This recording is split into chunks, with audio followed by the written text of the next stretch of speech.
جايز انا عايزه اقول لكم ان بجد الغربه دي طلعت حوار. انا الساعه 10 نازله اجيب كوكيز عشان اكله باللبن. جبت كوبايه كمان ولبن وهقعد اسقي. يا جماعه اشبي والله بجد اشبي. بس بصراحه الكوكيز ده طعمه حلو قوي. بصوا هو شكله عامل كده. سعر الكوكيز دي 90 روبل ما يعادل 50 جنيه مصري. فكل دولة ب50 جنيه. وانا بصراحه حد عرفوني هنا ودقته وكان طعمه حلو قوي. بصوا ادي المالاكو. اللبن هنا اسمه مالاكو. وادي الكوبايه. نشرب كوبايه لبن وننام. بسم الله.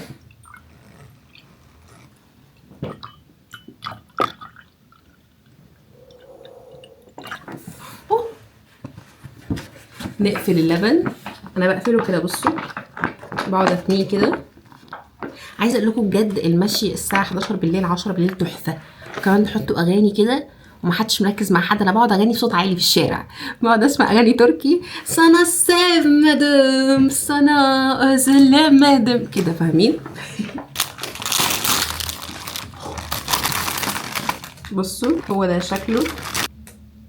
شكله تحفه. هو في كده شوكليت شيبس جايز، وانا زي ما قلت لكم انا جربته قبل كده مع حد اعرفه هنا وعجبني. وادي اللبن نسقي.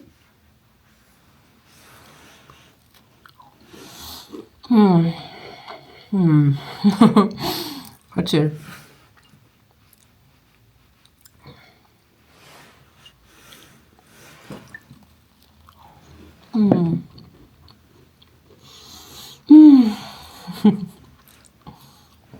وبس.